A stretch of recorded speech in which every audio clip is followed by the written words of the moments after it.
चल ए थांब थांब थांब, ए चल मस्करी नको, थांब ए. आणि दुसरी गोष्ट, त्यावेळी शिवकालीन काळामध्ये हा तोफखाना म्हणून वापरला गेला असेल, त्यामध्ये फार डाऊट आहे. कारण या आतमध्ये तुम्हाला दाखवतो. अर्थात दोन्ही तोफा बहिऱ्या झालेल्या आहेत. आता तोफा बहिऱ्या होणं म्हणजे काय हे मी थोडं पुढे गेल्यानंतर ती जी स्पेशल तोफ त्यासाठीच ठेवली आहे की तो बहिरी होणं म्हणजे काय हे मी पुढे जाऊन सांगेन.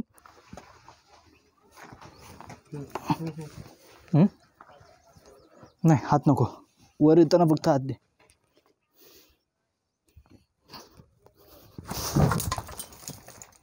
सिंहगडावरच्या सगळ्यात महत्त्वाच्या ऐतिहासिक ठिकाणी आपण आलेलो आहोत.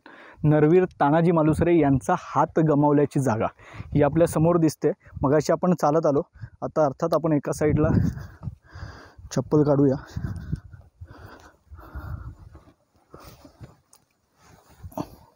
या सगळ्या तुम्हाला आता इकडची गोष्ट सांगतो.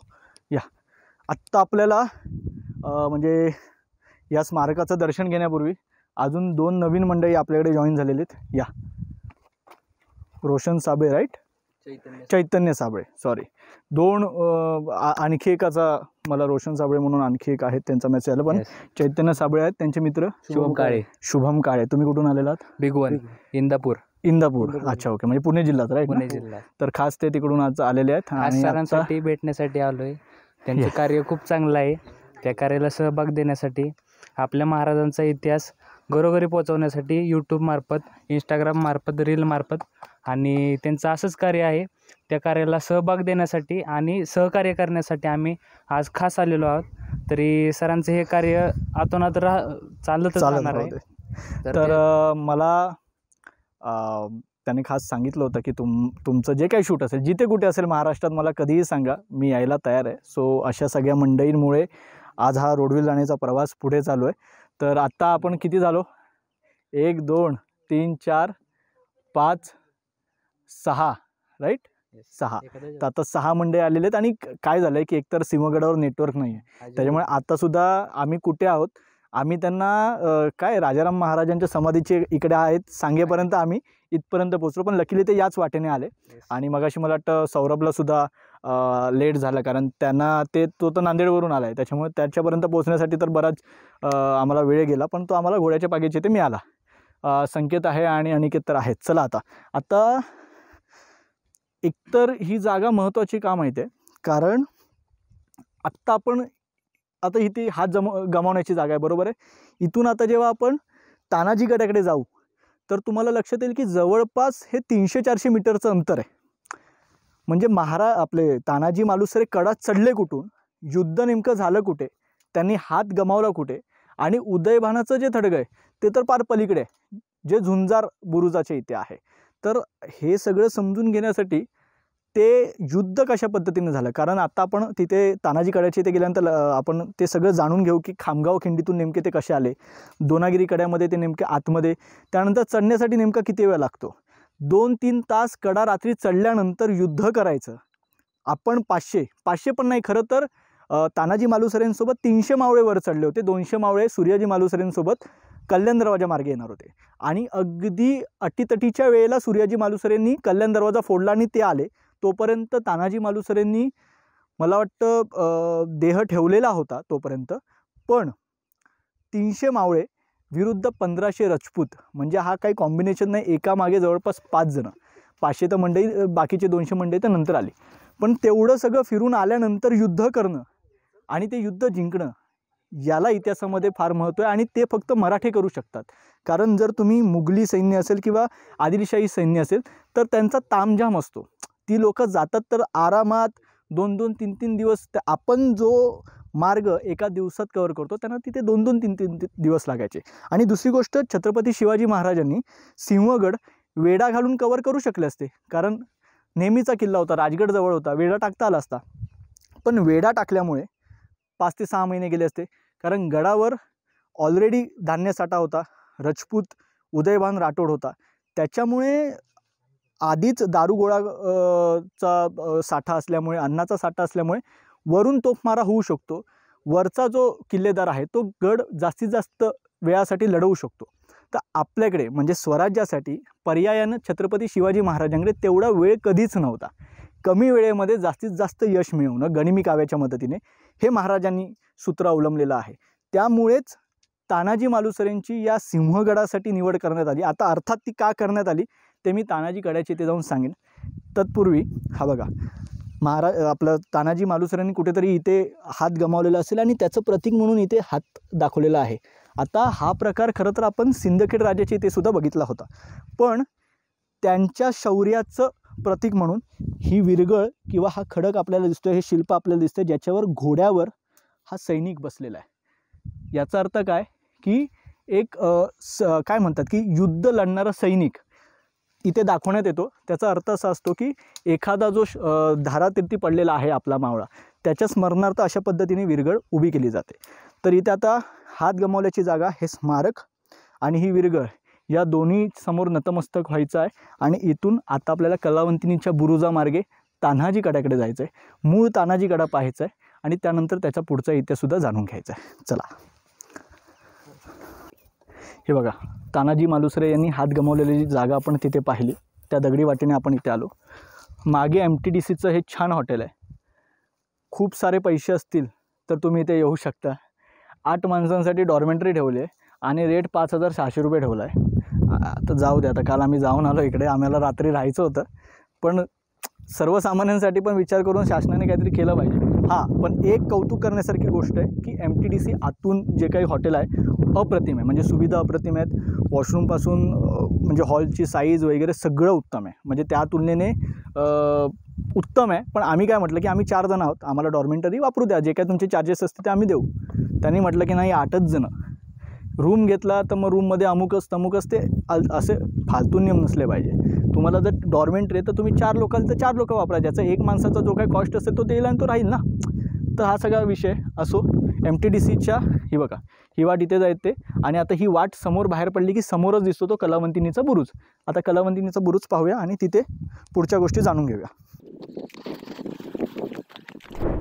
MTDCच्या वाटेने आपण हा आता समोर आलो आहे ते कलावंतिनीचा बुरुज आहे. मी मगाशी म्हटलं ते की राजाराम महाराजांच्या समाधीच्या इथून जी वाट जाते ती इथूनच येते. त्यामुळे आपण ही मधली शॉर्टकट वाट पकडायची आणि इकडे यायचं कलावंतिनीचा बुरुज. आता कलावंतिनीचा बुरुज म्हणजे काय, तर अनेक गडकिल्ल्यांवर, खास करून मुघल आणि आदिलशाही, हे महाराजांच्या गडकिल्ल्यांवर कधीच घडलं नाही. तर अशा ज्या पातशाहींचे त्यांच्या अंडरचे किल्ले असायचे तर त्यांच्यासाठी कलावंतिनीचा बुरुज बांधला जायचा, जिथे कलावंतिनीचे कार्यक्रम व्हायचे. कलावंतिनी ज्या म्हणजे काय नृत्य सादर करून मनोरंजन करण्यासाठी त्यांचे कार्यक्रम व्हायचे, तर ते ज्या बुरुजावर व्हायचे ते ह्या बुरुजावर व्हायचे. तर त्यामुळे हा कलावंतिनीचा बुरुज आहे. इथून बाहेर पडल्यानंतर हे बघा, ही जी वाट जाते ही तानाजी कड्याकडे जाते. तानाजी कड्याकडे गेल्यानंतर तानाजी मालुसरे नेमके म्हणजे मी मगाशी जसं म्हटलं तसं की हात गमावल्याची जागा तिकडे आहे, तानाजी कडा तिकडे आहे. तेवढं अंतर पास करणं, ऑलरेडी कडा चढायचा, धावत जायचं आणि नंतर युद्ध करायचं, तर ह्या सगळ्या गोष्टी आपण तिथे जाऊन पाहणार आहोत. तत्पूर्वी कलावंतिनी बुरुजाचा एक संदर्भ येतो की उदयभान राठोड जेव्हा इकडे किल्लेदार म्हणून आला, त्याने पहिला आल्यानंतर हा कलावंतिनीचा बुरुज म्हणजे इकडे जे कार्यक्रम व्हायचे ते बंद केले. कारण त्याला सगळ्यात जास्त भीती होती की मराठे कलावंतिनीच्या रूपात येतील आणि कदाचित गड घेतील, तर त्या भीतीने त्याने कलावंतिनीचे हे कार्यक्रम पूर्ण बंद करून टाकले होते. एक गोष्ट आणखी एक लक्षात घेण्याची गरज आहे की उदयभान राठोड हा मुळातच राजपूत सैनिक होता किंवा राजपूत किल्लेदार होता. त्याच्यामुळे कितीही म्हटलं की काही ठराविक राजपुतांनी या मुघलांसमोर माना तुकवल्या, पण त्यांनी त्यांची नीती, त्यांची तत्त्व ती विसरले नाहीत. जसं आपले मिर्झा राजे जयसिंग असतील, तर त्यांनी बेलपत्र वाहून जेव्हा शिवाजी महाराजांना शब्द दिला होता की तुम्ही आग्र्यातून सुखरूपपणे सुटाल, तर त्यावेळी जेव्हा महाराज आग्र्याकडे गेले होते तेव्हा त्यांनी मिर्झा राजे जयसिंग यांनी त्यांच्या मुलाला अर्थात रामसिंगला सुद्धा सांगितलं होतं की जीव गेला तरी चालेल, पण छत्रपती शिवाजी महाराजांच्या केसाला सुद्धा धक्का लागला नाही पाहिजे. तर काही राजपूत सरदार किंवा हे जे मोठे राजे होते ते काही प्रमाणात या पातशाहींच्या काय म्हणतात त्यांच्या अधिपत्याखाली त्यांचं मांडलिकत्व त्यांनी स्वीकारलं, पण त्यांच्या नीतिमत्ता त्यांनी नाही सोडले. त्यापैकी एक होता हा उदयभान राठोड. ठीक आहे, आत्ता आपण इथून काहीच अंतरावर असलेल्या तानाजी कड्याकडे जायचं आहे आणि तानाजी कड्याकडे जाऊन आपण तिकडचा इतिहास पाहायचा आहे. या हे बघा, कलावंतिनीच्या बुरुजाकडून आपण इकडे आलो. आत्ता आपण जिथे उभे आहोत तो तानाजी कडा आहे. ठीक आहे, आता तानाजी कडा का म्हटलं जातं, तर तानाजी मालुसरेंसोबत जे 300 मावळे वर आले तर ते या कड्याने आले. ठीक आहे, आत्ता हा जो समोरचा प्रांत दिसतो ना, हा आपला खामगाव मावळ प्रांत आहे. ठीक आहे, खामगाव मावळ प्रांत या डोंगराच्या पलीकडेपासून सुरू होतो. समोर दिसतोय तो राजगड, तिकडे हा तोरणा. आता राजगडावर महाराज होते, महाराजांनी आज्ञा दिली सिंहगड घ्यायचा आहे. उमरठचे आपले सुभेदार तानाजी मालुसरे त्यांनी विडा उचलला की मी सिंहगड घेतो, अर्थात कोंढाणा घेतो. आधी लगीन कोंढाण्याचं, मग माझ्या रायबाचं. अर्थात कोंढाणा जे होतं ते जुनं नाव प्रचलित होतं. आणखी एक गैरसमज लोकांमध्ये आहे की आधी नाव कोंढाणा होतं आणि तानाजी मालुसरेंनी जेव्हा इथे त्यांचं बलिदान दिलं त्यावेळी त्यानंतर त्यांच्या स्मरणार्थ किंवा त्यांच्या सन्मानार्थ या गडाचं नाव सिंहगड ठेवण्यात आलं. तर तसं नाही आहे. त्याच्या आधीसुद्धा एक किस्सा घडला होता. तो किस्सा मी ते बघा, तो जो कडा आहे ना, तो बुरुज तिकडे बसून सांगेन. तत्पूर्वी आपण आता या कड्याची गोष्ट ऐकूया. खामगाव मावळीतून जेव्हा महाराजांनी तानाजी मालुसरेंवर ही काय म्हणतात ही जबाबदारी सोपवली की आत्ता आपल्याला कोंढाणा घ्यायचा आहे, तेव्हा पहिली रेखी केली जाते. आपण सुद्धा कुठल्याही गड किल्ल्यांवर जातो, आपण काय करतो, पहिली रेखी करतो की बाबा नेमकं कुठे जायचं आहे, काय करायचं आहे, त्याचा रूट काय असणार आहे. राजगडावरून तानाजी मालुसरे आणि त्यांच्यासोबत 2 गुप्तहेर दिले गेले, जे आपले हेर खात्याचे होते, बहिर्जी खात्याचे. तर त्यांना घेऊन त्यांनी पूर्ण घेऱ्याला या बाजूने, या इथपर्यंत अर्धगोलाकार आणि त्या बाजूने त्या, असे प्रत्येक घेऱ्यामध्ये. आता हा सिंहगड घेरा आहे. घेरा म्हणजे काय की गडाच्या नजरेच्या टप्प्यामध्ये हा जेवढा भाग येतो हा सगळा घेरा आहे. तर त्या घेऱ्यामध्ये जी जी गाव आहेत, आता या बाजूला हा कल्याण दरवाजा आहे, त्या पलीकडच्या बाजूला तर ते कल्याण गाव आहे. आपण जिथून आलो ते डोंजे गाव आहे. त्या बाजूला मोरदरी गाव म्हणून आहे. आत्ता हा सगळा मी तुम्हाला जसं म्हटलं तसा खामगाव मावळ प्रांत आहे. कोंढणपूर एक गाव आहे, राईट. तर ह्या सगळ्या गावांमध्ये हे तानाजी मालुसरे आणि हे गुप्तहेर घुसले. आत्ता सिंहगड घेणं कठीण का होतं माहिती आहे, कारण सिंहगडावर एकतर एकदम कडक शिस्तीचा उदयबन राठोड होता. त्याची शिस्त एकदम कडक होती, कारण त्याने आल्याला ज्या पद्धतीने कलावंतिनीचा बुरुज बंद केला, त्याने मराठ्यांची हाय किती खाल्ली होती, भीती किती खाल्ली होती, हे आपल्याला त्यावरून लक्षात येतं. त्यानंतर काय केलं की सिंहगडाला आजूबाजूने 8 मेटं आहेत. मेटं म्हणजे काय, जिथे पहारे दिले जातात खालच्या बाजूला. या घेऱ्यामध्ये जिथे जिथे पहारे दिले जातात ना, त्यांना म्हटलं जातं मेटं. त्यातली 4 महत्त्वाची मेट होती. एक पिलावरेचं मेट, एक कळकीचं मेट, एक सडके मेट आणि एक तिवरे मेट. ठीक आहे. यापैकी साधारण कळकीच्या मेटामध्ये कोळी बांधवांचं म्हणजे अर्थात या 4 मेटांमध्ये ना विविध कोळी जमातीची बांधवं तिकडे पहारा द्यायचे. आता हे कोळी बांधव, तुम्हाला असं वाटेल की आपण जनरली काय व्हिज्युअलाइज करतो, कोळी म्हणजे जे मासेमारी करतात ते. पण आधीच्या काळामध्ये महादेव कोळी नावाची एक शूर जमात होती की जी बऱ्याच किल्ल्यांवर त्यांचं राज्यसुद्धा होतं. शिवनेरीवर जर गेला तर तुम्हाला महादेव कोळी चौथारा दिसेल. तिकडे त्या कोळी जमातीच्या 300 शूरवीरांचं त्यांची कत्तल करण्यात आलेली होती एकेकाळी आणि त्यांच्या स्मरणार्थ चौथारा बांधण्यात आलेला आहे. तर महादेव कोळी जमात किंवा ही वेगळी शूरवीरांची जमात आहे. ती काही आपण टेक्निकल तो नाही शब्द लावू शकत की बाबा मासेमारी करणारी कोळी. तर या 4 मेटांमध्ये ना या कोळी लोकांचं पहारा असायचा. मग समजा आता पकडून चला की एखादं मेटं तिकडे आहे आणि त्या मेटाकडे हा एवढा भाग असेल, राईट. मग जेव्हा ती लोकं पहारे घालायची, आता हा आपण गडावर आहोत, राईट. त्यांचे पहारे इथून खालून चालत आहेत. मग पहारे केल्यानंतर ते खालून ओरडणार होशियार, मग वरून निगा रखो होशियार. ते मराठी भाषेत बोलतील हुशार. वरून ही लोकं हिंदी भाषेत मुघल सैनिक आहेत तर ती लोकं बोलतील होशियार निगा रखो. खालच्याने आवाज दिल्यानंतर वरच्याने आवाज दिला तर समजायचं की ही बाजू सेफ आहे. याचा अर्थ ही बाजू सेफ आहे कारण त्याने इथून आवाज दिला आहे. मग तो थोड्या वेळाने इथे जाणार, इथे आवाज देणार. तो रेफरन्स त्याच्याकडे, तिकडून त्याने आवाज ओळखायचा आणि त्याला आवाज द्यायचा.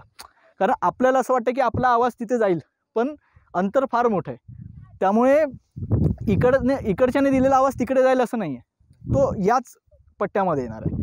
मग जेव्हा तानाजी मालुसरे जेव्हा आले होते तर तानाजी मालुसरेंनी काय केलं, त्यांनी पहिलं म्हणजे इकडे एक काय म्हणतात एक पळवाट कुठे मिळते का वेगळी की जिथून आपण हे करू शकतो, आतमध्ये घुसू शकतो. तर ते पहिलं पाहण्याचा प्रयत्न केला. तर घेऱ्यामध्ये त्यांना कुठेच तशी जागा मिळाली नाही कारण मेट्यांमध्ये जे पहारे होते तेच तेवढे कडक होते. आता हे मेट्यांवर जे पहारे असायचे ना या कोळी लोकांचे, तर ते प्रचंड घाबरायचे. उदय बांधला. कारण काय झालं होतं, एके दिवशी एक असाच रँडम एक माणूस एखाद्या मावळातला तो चुकून त्याचं जनावर चरायला वगैरे आला होता, लाकड वगैरे जमा करायला. तर त्याला पकडून तिकडच्या कोळी बांधवांनी त्यांना स्पष्ट सूचना होती की एकही माणूस दिसला की त्याला वर आणायचा. मग त्याने काय केलं, त्यांना वर आणलं आणि इथे उदयभानाने त्याची कत्तल करवली सगळ्यांच्या समोर आणि ते बाहेर तिकडे लोकांना त्याची बॉडी दाखवली. त्यामुळे त्याची एवढी भीती बसली होती या लोकांमध्ये की एक जरी माणूस दिसला तरी तेही घाबरायचे, कारण त्यांच्याकडून जर तो माणूस सुटला तर त्यांच्या कथली पडायच्या जे पहाऱ्यासाठी आहेत ते. त्याच्यामुळे तेही घाबरलेले होते आणि आजूबाजूच्या मावळामध्ये जी मंडळी राहत होती ती पण सगळी लोकं घाबरली होती की नाही बाबा या घेऱ्यात जायचंच नाही आपल्याला, का तर बाबा तिथे उदयभान आहे. पण दुसरी गोष्ट आपल्याला अनेक सिरियलमध्ये दाखवलं आहे की तो उदयभान पहार वाकवतो आणि मग पहार वाकवण्याचा प्रकार त्यावेळी हा होता की पहार वाकवली म्हणजे त्याच्या ताकदीपुढे कोण नाही आहे. हा प्रकार अफजल खानाने सुद्धा केला होता. मग त्यावेळी त्याच ताकदीचा माणूस जर ती भीती चेपायची असेल तर ती पहार सरळ जर कोणी केली तर ती भीती चेपायची, कारण कोणतरी शेरात सव्वा शेर आला आहे. ते तानाजी मालुसरेंनी केलं होतं. आता अर्थात ते गाव मला पर्टिक्युलर सांगता येणार नाही, पण ते या घेऱ्यामध्ये होतं. ठीक आहे, तो एक प्रकार झाला. त्यानंतर ह्या मेटेकऱ्यांचा ना एक घेरे सरनाईक होता. हा घेरा, त्या घेऱ्याचा एक सरनाईक होता, म्हणजे 4 मेट्यांचे जे नाईक त्यांच्यावरती सरनाईक, राईट. तर त्या सरनाईकांचा आणि या उदयभानाचं थोडंसं हमरीतुमरी होती. लाईक त्या सरनाईकाला तो उदयभान कमी लेखायचा. आता शेवटी सरनाईक ना, त्याचा पण काही इगो आहे की नाही. मग तो काय करायचा की ठीक आहे, ही सगळी लोकं अपमान सहन करायची, पर्याय नव्हता त्यांच्याकडे. तानाजी मालुसरे तो पर्याय बनून आले. तानाजी मालुसरेंनी बरोबर त्या घेरे सरनाईकाला हेरलं आणि ते त्याच्या घरात गेले आणि मग त्यांनी तिथे ती बैठक वगैरे केली. अर्थात ह्या बैठकीचं जर पुन्हा उदयभानाला कळलं असतं तर पुन्हा वाट लागली असती. त्याच्यामुळे त्या घेरे सरनाईकाच्या बाहेर जे पहाऱ्यासाठी जे सैनिक होती त्यांना विडे देण्यात आले होते. त्या विड्यांमध्ये गुंगीचं औषध होतं. जेव्हा ते तिथे झोपले ते सगळे पहारेकरी, त्यानंतर तानाजी मालुसरे खऱ्या अर्थाने त्या घेरे सरनाईकांसोबत त्यांनी चर्चा केली आणि त्यांना स्वराज्याचं महत्त्व पटवून दिलं. आता स्वराज्याचं महत्त्व पटवून दिल्यानंतर घेरे सरनाईक बोलले ठीक आहे, आम्ही मदत करू. त्याच्यामुळे एक लक्षात घ्या की आपल्या उदयभान राठोडचे पहारे इतके कडक आहेत की एकही वाट मिळाली नव्हत्या. घेरे सरनाईक म्हणजे स्वराज्यामध्ये आपल्या लोकांची भूमिका किती महत्त्वाची आहे. आपल्या लोकांनी आपल्या लोकांना साथ दिली म्हणून सिंहगड मिळाला. हे जर एक छोटंसं उदाहरण घेतलं तर त्याच उदाहरणाचा मोठा कॅनव्हास असा आहे की आपल्या लोकांनी ज्यांनी महाराजांना साथ दिली त्यांच्यामुळे स्वराज्य उभं राहिलं. जावळीचे मोरे आहेत, त्यांनी साथ देणं अपेक्षित होतं, किंवा इतर जे घोरपडे वगैरे जे आहेत की जे तिकडे होते, बाजी घोरपडे असतील, तर ह्या लोकांनी दुर्दैवानं महाराजांना साथ दिली नाही. नाहीतर स्वराज्याचं स्वप्न आणखी लवकर म्हणजे पूर्ण झालं असतं आणि त्याचा आवाका आणखी मोठा असता. ठीक आहे, तर या घेरे सरनाईकांनी ठरवलं की आत्ता तानाजी मालुसरेंना मदत करायची. त्यानंतर ठरलं तर त्यावेळी जे मी म्हटलं की जे पहारेकरी झोपले होते पहाऱ्याचे, तर ते दोघं त्यांच्या बदली हे 2 गुप्तहेर तानाजी मालुसरे आणि घेरे सरनाईक या खिंडीमध्ये आले. हा दोनागिरीचा कडा आणि ही दरी या खामगाव मावळ प्रांतातून ते या दरीमध्ये आले आणि दरीमध्ये आल्यानंतर त्यांनी सुद्धा इथून आवाज देण्याचा प्रयत्न केला, हुशार. त्यांना इथून, कारण आत्ता ही बघा ही जी तटबंदी वगैरे ना, ही आत्ता बांधली गेलेली, बरोबर आहे. हे जे सगळे खडक दिसतात ना तुम्हाला, हे आत्ता नंतर कालांतराने बांधलेले आहेत. जसं की रायगडावर हिरकणी चढून गेल्यानंतर महाराजांना कळलं की आता इथे बुरुज बांधणं गरजेचं आहे, कारण एकच वाट राहिलेली आहे तिकडे. तसंच जर माझा तान्हा सिंहगड चढून जाऊ शकतो तर उद्या कोणीही येऊ शकतो. त्याच्यामुळे एकदा सिंहगड जिंकल्यानंतर महाराजांनी ही तटबंदी बांधून घेतली. आता त्यानंतर इथून आवाज दिला, वरून रिस्पॉन्स नाही आला, कारण इकडचे जे सैन्य होतं ते तिथे होतं कलावंतींच्या बुरुजाकडे एक पहारा, दुसरा पहारा तिकडे होता, बरोबर आहे. आता पहाऱ्याच्या वेळी त्यांना लक्षात आलं की हां ठीक आहे, रेमीप्रमाणे कोणीतरी हाक मारली असेल, त्यांनी ओ दिला, इथून ओ नाही मिळाला. त्यांना लक्षात आलं की आता कुठून चढायचं, आपल्याला या कड्यावरून चढायचं आहे. मग 4 फेब्रुवारीचा मुहूर्त त्यांना भेटला. त्यानंतर खामगाव म्हणजे राजगडाच्या गुंजवण्याला, पायथ्याशी गुंजवणे बरोबर, तिथे ऑलरेडी 300 मावळे आलेले होते. त्यांना घेऊन आणखी 200 मावळे, सो असे 500 मावळे एकत्र करून त्यांना खामगाव प्रांतातून इकडे दरीत आणलं गेलं तिथपर्यंत. ठीक आहे, तिथून त्यांचं ठरलं की 200ची तुकडी तिकडे जाईल कल्याण दरवाजाकडे, ठीक आहे, आणि 1 तुकडी इकडे येईल. आत्ता साधं गणित आहे तिथे. आता लांबवर आपण आत्ता कॅमेरातून तर दिसणार नाही, पण आपल्या डोळ्यांना तिकडचा व्यक्ती केवढासा दिसतोय, साधारण एका बोटा एवढा, बरोबर आहे. तर मी इथे पहारेकरी आता नव्हतेच, इथे तर मुळात पहारेकरी नव्हतेच. समजा तिकडे जर पहारेकरी आहे तर त्याला तिकडचा खालचा व्यक्ती दिसेल का, तेही एवढ्या घनदाट जंगलात दिसेल का, नाही, अगदी इथे येईपर्यंत, बरोबर आहे. आत्ता इथून आपल्याला कळणार नाही की कडा नेमका कसा आहे, त्यामुळे उरलेली गोष्ट आपण तिकडे जाऊन ऐकूया. तिथून आपल्याला स्पष्टपणे दिसेल की मावळे नेमके चढले कसे. आणि हां, फक्त आता तिथे जाण्यापूर्वी तानाजी मालुसरे आणि त्यांचे 300 मावळे इथून चढले.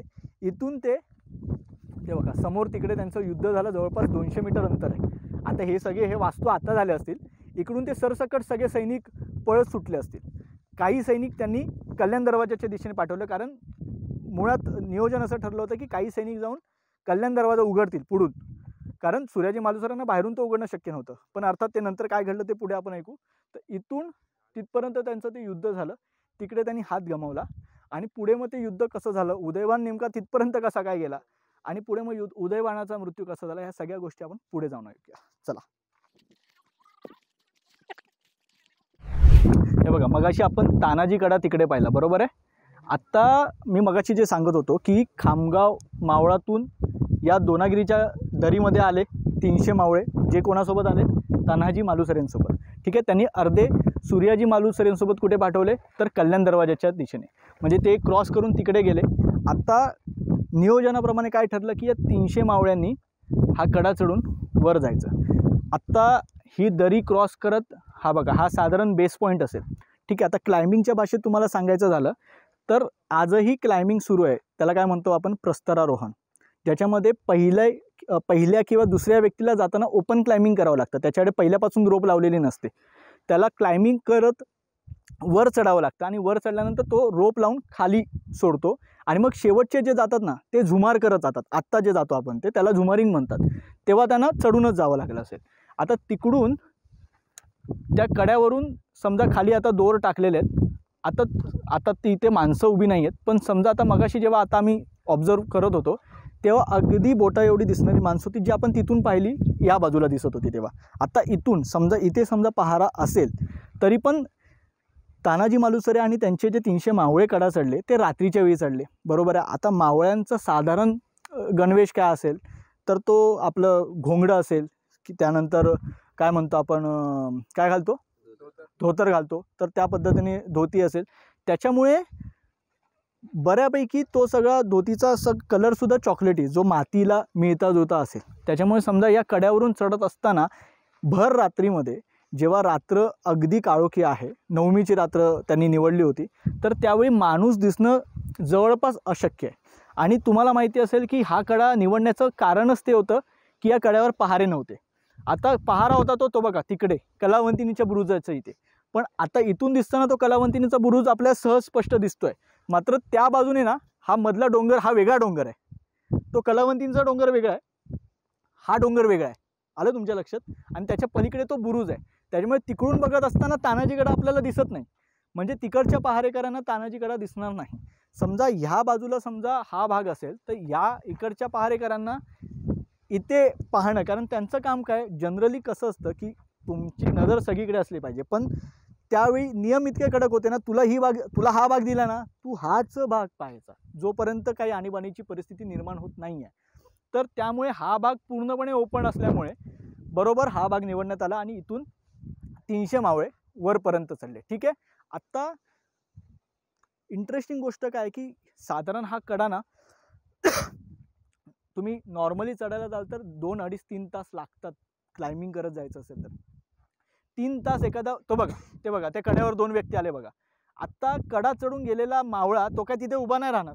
समजा इकडच्या पहारेकरांनी बघायची वेळ आलीच तर तो काय करणार, तो जेवढं शक्य तितकं बॉडीच्या जवळून तो खाली पहिली उडी टाकेल आणि रेंगत किंवा तो पुढे जाईल थोडा, बरोबर आहे. आणि त्यानंतर पुढे जाऊन उभं राहील. पुढे जाऊन उभं राहिल्यानंतर माणूस दिसणे इथून तरी अशक्य आहे. आता दुसरी महत्त्वाची गोष्ट की एवढा कडा 2.5-3 तास चढून गेल्यानंतर तानाजी मालुसरे युद्ध लढत आहेत.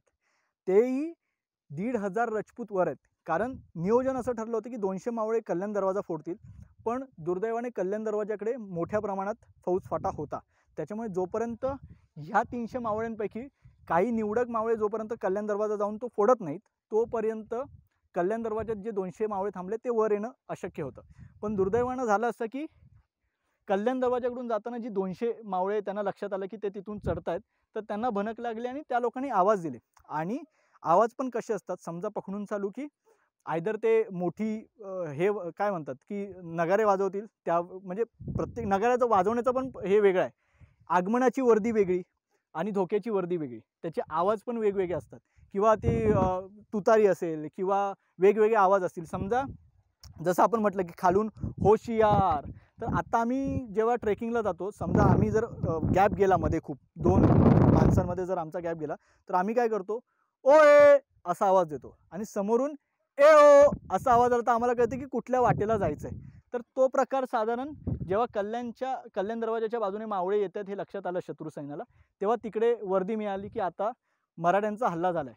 त्यामुळे इकडचे जे सगळे पहारे होते ते पण जागते झाले. तोपर्यंत मावळे चढलेले होते. आता मावळे हे जे इकडून चढलेत ते पसरले ह्या बाजूला. ओके, तिकडे काही नाही आहे. आपण ती वास्तू फिरून आलो त्या बाजूला काही नाही.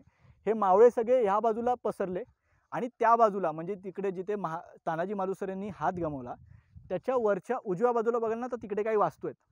तर तिकडे उदयभान किल्लेदार म्हणून राहत होता. तो पहिला बाहेर आला.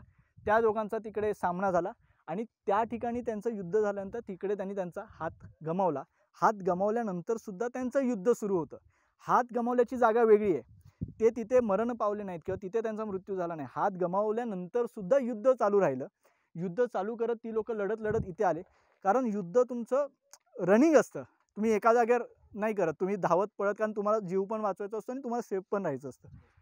त्यामुळे ते युद्ध चालू करता करता ती लोक कुठपर्यंत आले, तर आत्ता आपण वरचा जो भाग आहे पूर्ण बाले किल्ल्याचा, जिथे आता उदयबानाचं थडगं आहे असं म्हटलं जातं, तर तिकडे ते युद्ध होत आलं. तोपर्यंत कल्याण दरवाजाला सूर्याजी मालुसरेंना लक्षात आलं की काहीतरी गडबड आहे. एवढा वेळ का लागतोय कल्याण दरवाजा उघडण्यासाठी.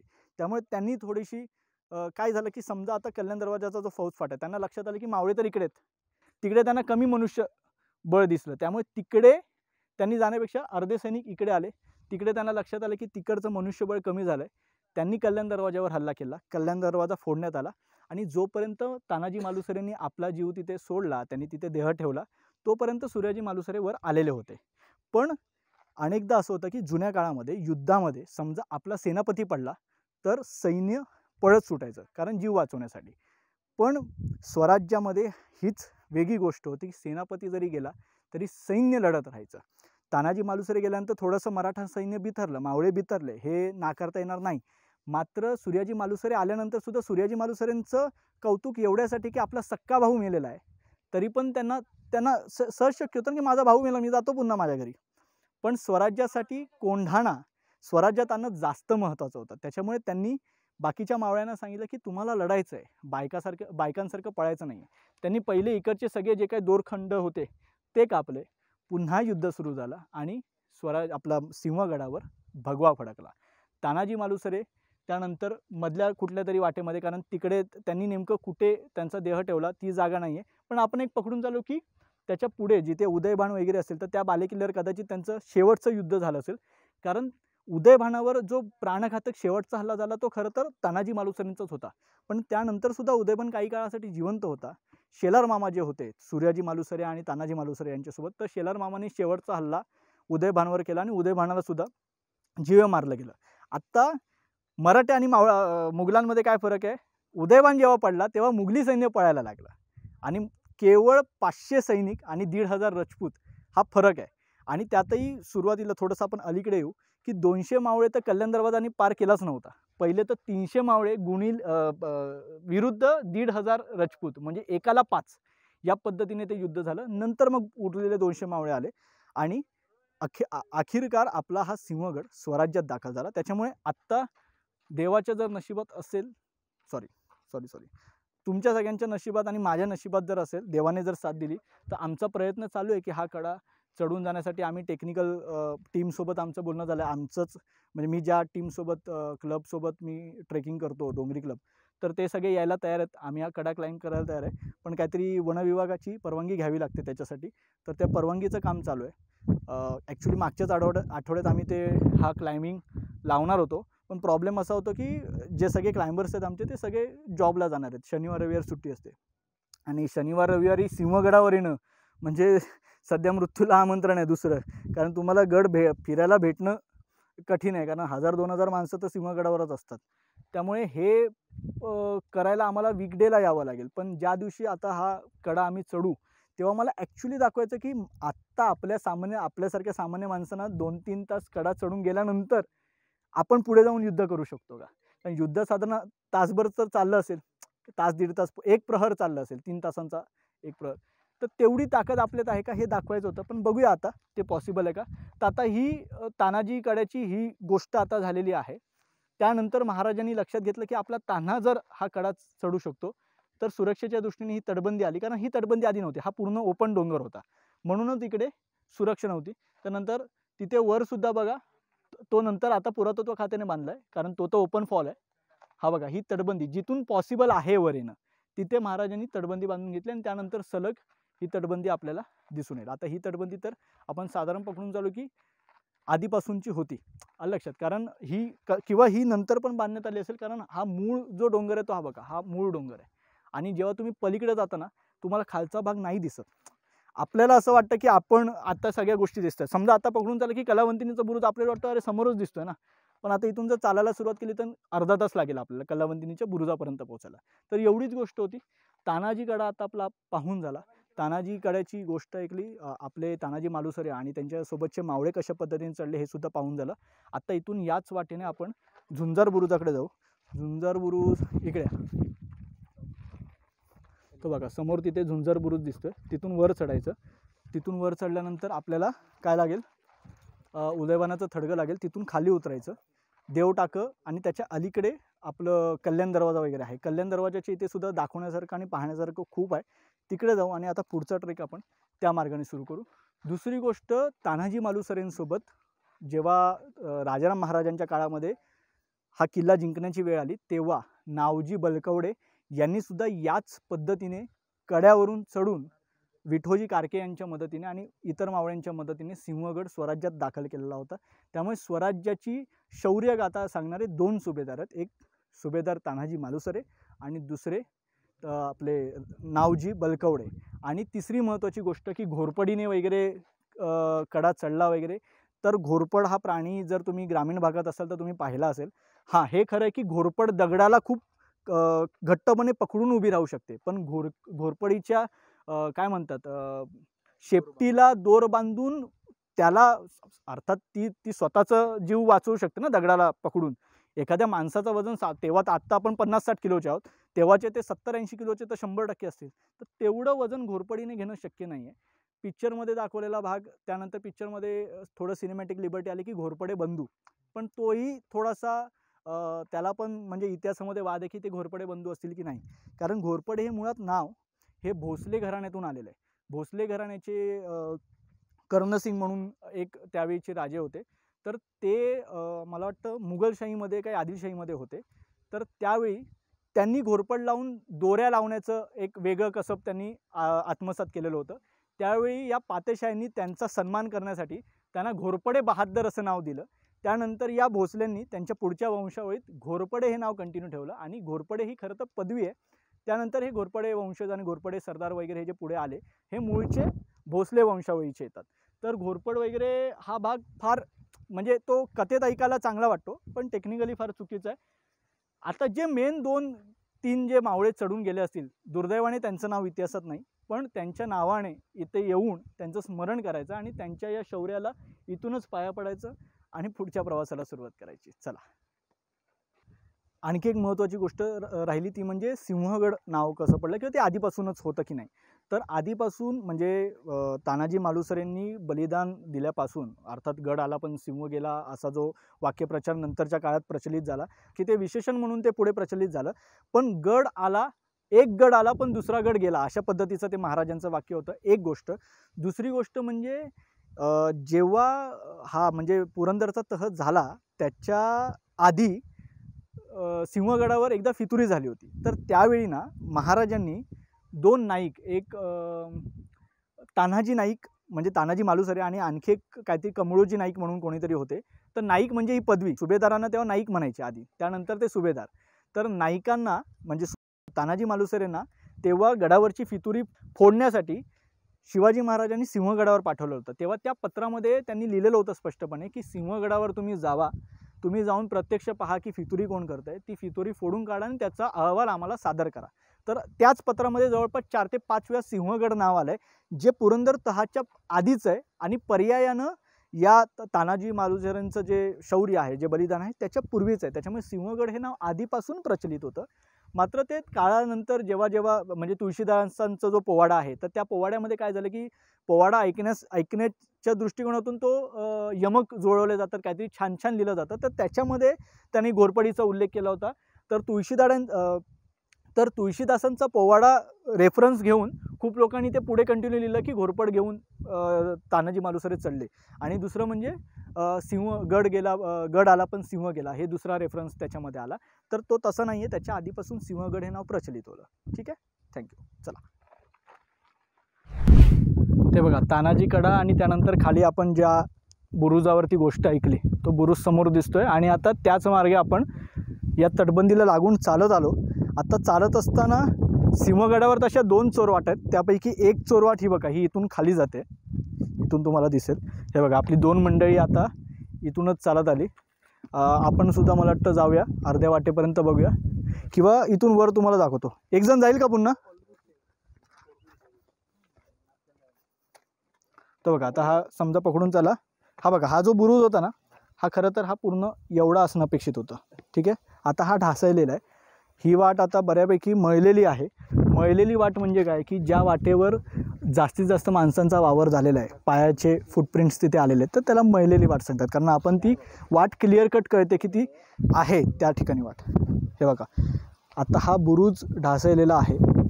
आपला शिलेदार पोचतोय का? हां, थोडं पुढे. हां, ही बघा, ही चोर वाट ना साधारण दिसतोय तिकडे. हां, आणि काय थोडं पुढे हात दाखवा. हां बघा, हात दिसत असेल. ठीक आहे, थँक्यू. तर ही चोरवाट तिथपर्यंत पुढे जाते आणि तिथून ड्रॉप आहे पूर्ण. चोरवाट म्हणजे मुळातच काय, तर एखादा हेर वगैरे असेल तर तो आड वाटेने किल्ल्यावर येण्यासाठीची जी जागा केली जाते. तर या दरीतून एखादा जर जासूद असेल आपला, तर त्याला माहिती आहे की ना समोरच्या दरवाजातून यायचं आहे ना मागच्या दरवाजातून यायचं आहे, त्याला आड वाटेने यायचं. इथून चढला चोर वाटेने, वर आला, इथे त्याने परवलीचा शब्द म्हणजे काय, पासकोड. तुमच्या रक्ताचा रंग कुठला? आम्ही मराठी सांगणार, भगवा. भगवा म्हटलं की त्याला वरती एंट्री मिळाली. इथून तो गेला किल्लेदाराच्या खोलीवर. आत्ता झालं बुरुजाचं हे सगळं स्ट्रक्चर पाहिलं, चोरवाट पाहिली. आत्ता थेट जायचं कुठे? झुंजार बुरुजावर. ठीक आहे, आत्ता मस्त जाऊन तिकडे भेटूया आणि झुंजार बुरुजाची गोष्ट पाहूया. तिथून वरती उदयवानाचं थडगं, तिकडून खाली कल्याण दरवाजा पाहून झाल्यानंतर देवटाकं पाहिल्यानंतर कोंडाणेश्वर मंदिर, अमृतेश्वर मंदिर आणि आपलं तानाजी मालुसरेंचं स्मारक. तिकडून पुन्हा खाली कल्याण दरवाजा, तर त्याच्या आधी आपण पाहून घेऊ. ठीक आहे, चला सगळे चलो.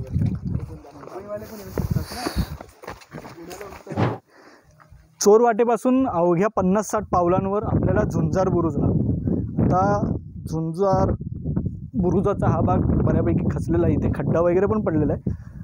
पण ॲक्च्युली म्हणजे आता कसं झालं आहे की प्रत्येक खड्डा बघितल्यानंतर आमचा तिथे जाण्याचा मोह होता. आम्हाला वाटतं की एखादी चोरवाट वगैरेच आहे की काय. तर या पायऱ्या चढून आपण येतो झुंजार बुरुजावर. हे बघा, इथे छान गोष्ट मला मगाशी आहे बघा, आमचेच माणसं कशा पद्धतीने इनपुट देतात त्याचा भाग आहे. मनीषने सांगितलं की हा बघ, हा चुना दिसतोय हा आतला, म्हणजे काय आहे की 2 खडक जेव्हा ठेवले जातात त्याच्यामध्ये हा बघा, हा चुना भरला जातो इथे सगळं, बरोबर. तो आत्ता दिसत नसला तरी आतल्या बाजूने हा चुना भरला आहे. तर चुना लावणं हा जो प्रकार आत्ताचा आहे, आत्ताचा चुना लावणं आणि त्यावेळी चुना लेपणं, तर यातला जो फरक आहे तो इथे दिसतोय. त्या काळचा चुना आजही आहे. आजच्या काळातली आमची बांधकामं जर अशी दिसतील तर तिथे चुना लावलेला दिसतो, तो दिसत नाही. आणि ज्या कालांतराने पडतात, आजही 350-450 वर्ष झाली महाराजांचे गडकिल्ले ताट उभे आहेत. ओके, हे जे सगळं पडझड झाले ना, हे आपलं दुर्दैव आणि आपलं अपयश आहे की हे सगळं पडलं आहे. आता हे शास्त्रशुद्धरित्या पुन्हा उभं राहणं आणि हे संवर्धन होणं आणि पुढच्या पिढ्यांना खऱ्या अर्थाने महाराज कळत राहणार. कारण गडकिल्ले जोपर्यंत उभे आहेत, अर्थात महाराजांचा इतिहास आणि महाराज हे अजरामर आहेत. पण गडकिल्ले त्यांचे स्मारक आहेत. गडकिल्ल्यांच्या निमित्ताने चर्चा होत राहते आणि मग त्यानंतर महाराज आपल्याला जास्त कळत राहतात आणि आपण त्यांच्यातून शिकत राहतो. तर महाराज जितके लक्षात ठेवणं म्हणजे छत्रपती शिवाजी महाराज की जय म्हटल्यानंतर आपण गडकिल्ल्यांकडे पण एक नजर टाकली पाहिजे, कारण गडकिल्ले राहतील तर महाराजांचा इतिहास प्रत्यक्षात जाऊन अनुभवता येईल आणि तो अनुभवल्यानंतर महाराज कळतील. म्हणजे महाराज सगळ्यांना माहिती आहे की लहानपणी आता महाराष्ट्रात जन्म झाला की छत्रपती शिवाजी महाराज म्हटलं की जय म्हणायचं, हे आता काय म्हणतात ते स्टॅम्प ड्युटीवर लिहूनच येतो पोरगा जन्म घेऊन. पण त्याच्या पुढे महाराज कळणं काय आहे ते या गडकिल्ल्यांवर आल्यावर कळतं. त्याच्यामुळे गडकिल्ल्यांवर या जास्तीत जास्त संख्येने या सरकारवर संबंधित यंत्रणांवर दबाव टाका की हे गडकिल्ले पुन्हा एकदा त्याच जोमाने त्याच अभिमानाने उभे राहिले पाहिजे. आत्ता हा झुंजार बुरुजाचा एक भाग म्हणजे सिंहगडाच्या एका टोकाला आत्ता आपण आलेलो आहोत. दुसरा टोक तिकडे होता कलावंतिनीचा बुरुज, आत्ता पण या टोकावर आहोत. हा डोंगर आता चढून जायचा आहे. उदयबाणाचं तिकडे स्मारक किंवा थडगं म्हणता येईल, कारण खरं तर उदयबाण हा राजपूत, त्याच्यामुळे आयदर त्याचं जर हे झालं असेल धर्मांतर झालं असेल तर त्याचं थडगं असेल, जर त्याचं धर्मांतर झालं नसेल तर तो हिंदूच आहे शेवटी. त्याच्यामुळे त्याचा तिकडे चौतरा बांधलेला आहे, तो पाहू. तिकडून खाली उतरू. समोर आता समोरच्या बाजूला कल्याण दरवाजा आहे. कल्याण दरवाजा पाहून झाल्यानंतर आपल्याला पुन्हा देवटाक आणि बाकीच्या पुढच्या गोष्टी पाहिजेत. चला चला सगळे मंडळी खालून उतरूया ना. हां तिकडून आहे, यायचं असेल तर या तिकडून. हां अरे आणखी एक ये पटपट. मनीष हे बघ, मगाशी ना एक महत्त्वाची गोष्ट दाखवायची राहिली. इथून खाली आता खरं तर ज्या पद्धतीचं याचं स्ट्रक्चर आहे तर आम्हाला असं वाटलं होतं की आणखी एक चोरवाट असू शकते की काय, पण खरं तर ही पाण्याची वाट आहे, पण बऱ्यापैकी प्रशस्त आहे बघा. जवळपास